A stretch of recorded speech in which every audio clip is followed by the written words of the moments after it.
2009년 8월 2일 주일입니다. 주일에 결혼하기에 바깥 사람들, 불신 하객을 초청하지 않았습니다. 예수님은 삼위 하나님과 함께 신랑 신부가 성도들의 축하 속에 결혼하기를 원하셨습니다.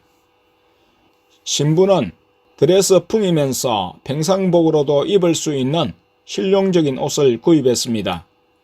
신랑도 최신의 고급 신사복을 구입했습니다. 호화스러운 장식도 하지 못하게 하셨습니다. 바닥에 카펫도 화분, 꽃꽂이도 못하게 하셨습니다. 있는 그대로 하게 하셨습니다. 강단에 신랑 신부의 이름 글개나 예배 순서지도 없었습니다. 땡엄 형제님의 경우 직장에 이야기를 하고 과장님이 각시를 돌며 인사도 시켰습니다. 그러나 집안 사정을 이야기하며 조촐하게 성도님들만으로 결혼식을 하고자 한다고 말했습니다. 그래서 직장에서 대표로 회장님이 참석했습니다. 예부의 손님들이 방문하면 주일 성수가 손님들에 의해 흐트러지고 교회가 연약한 성도들에게 특히 신랑 신부 양가에 주일 성수를 어기는 원인을 제공하며 전체적으로 주일 성수를 하지 않는 것으로 비춰질 수 있습니다. 점심 식사는 혹 참여할 손님과 성도들을 위해 주일 식사를 위해 하던 대로 토요일에 재료를 사고 준비했습니다.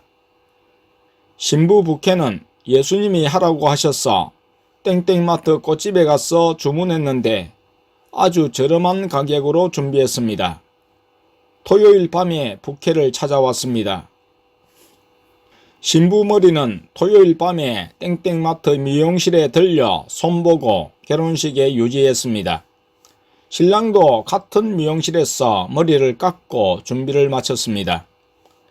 세상 결혼 풍습에 따른 것이 아니라 예수님의 인도에 따른 결혼식이기 때문에 사람들 눈치나 사람들을 위한 허례 허식이 전혀 없었습니다. 그러나 예수님이 성도의 캠코더를 이용한 동영상 촬영을 허락하셨습니다. 신랑 신부의 결혼식의 증거와 선물로서 특별히 허락하셨습니다. 주일에 결혼식을 내도 문제될 것이 없었습니다. 신랑 신부가 신혼여행을 떠나는 일도 없었습니다. 돈을 쓰거나 주일을 범하는 어떤 일도 일어나지 않았기 때문입니다. 결혼식 예배 말고는 평상시 주일과 같은 시간을 보냈습니다. 예수님이 결혼 날짜를 변경하셨을 때는 몇 시에 할 것이라고 시간을 말씀하시지 않았습니다. 우리는 오전 예배에 이어 곧 결혼식을 하게 하실 것이라고 보았습니다. 그런데 오늘 오전 예배를 드리기 전 예수님이 둘째를 통해 말씀하시기를 예배를 드리지 않고 곧 결혼식을 한다고 말씀하셨습니다. 나는 이미 강단에 올라가서 기도하고 있을 때였습니다. 예배 시작이 얼마 남지 않을 때였습니다. 아내가 그 말씀을 듣고 난감해하며 나를 조용히 불러 말했습니다. 내가 둘째를 통해 다시 확인하니 예수님이 그렇게 하셨다고 했습니다. 그래도 예배는 드려야 하지 않을까요? 여쭈니 지난주 점검받은 결혼식 순서에서 빼라고 하셨던 성경 봉독과 설교를 다시 넣으라고 하셨습니다. 주일 오전 예배는 결혼식 예배와 개만 예배가 되는 것이었습니다.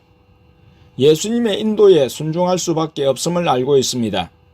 아내도 주일 오전 예배에 대한 포기는 힘든 것 같았습니다. 그러나 우리 사람의 생각과 달리 주님의 뜻이 옳고 주님이 원하시는 예배가 주님이 받으시는 예배임을 알기에 순종하는 것입니다. 다시 강단에서 무릎을 꿇고 기도하고 있었습니다. 예배 시간이 되었을 때 나는 결혼식 전이지만 찬양은 하리라고 생각했습니다. 찬양을 하게 하시고 결혼식 순서로 들어가게 하실 것이라 생각했는데 그것도 아니었습니다. 예수님이 곧장 결혼 예배로 들어가라고 하셨습니다. 순서와는 달리 축도에 앞서 인사가 있었고 축도 후에 결혼 행진을 했습니다. 예수님은 신랑 신부가 거할 집을 결혼 전에 마련해 주시지 않으셨습니다. 예수님이 신랑 신부를 위해서 친히 해 주신 것들이 있었습니다. 이불, 거울 등은 구입하게 하셨는데 그것을 둘 집은 해결해 주시지 않으셨습니다. 결혼 전 남은 주간 동안 극적으로 집을 해결해 주실 것을 생각했지만 그런 일은 일어나지 않았습니다. 알고 보니 이유가 있었습니다. 땡음행제님과 땡순이의 서로에 대한 관심이 주님에 대한 관심, 주님에 대한 사랑보다 컸기 때문이었습니다. 어제 예수님에 대한 집중이 약화되어서 예수님이 집을 구해주시지 않으셨다고 하셨습니다. 예수님이 둘째를 통해 예수님에 대한 집중이 약화되어 있음을 지적하고 경고하셨습니다. 둘만의 사랑이 너무 강하여 예수님에게서 벗어날 수 있는 위험을 경고하셨습니다.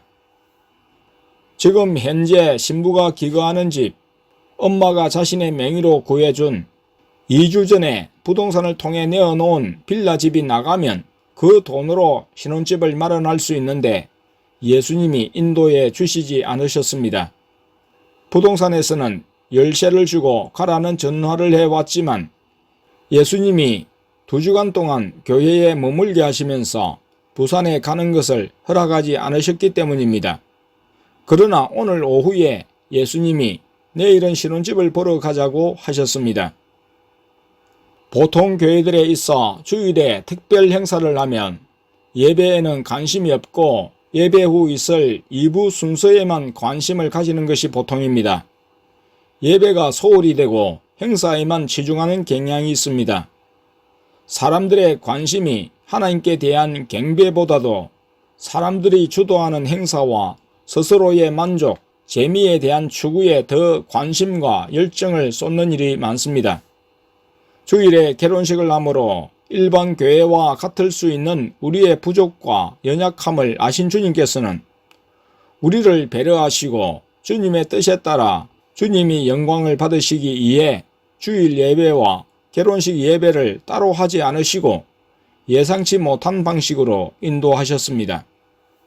하나님께 대한 경배와 결혼을 동시에 치를 수 있도록 하셨는데 우리의 관심이 예배와 결혼으로 분리되지 않았습니다. 예수님의 인도하심에 의하여 결혼식 자체가 구별되어 삼일체 하나님이 기뻐 받으시는 예배로 드려졌습니다.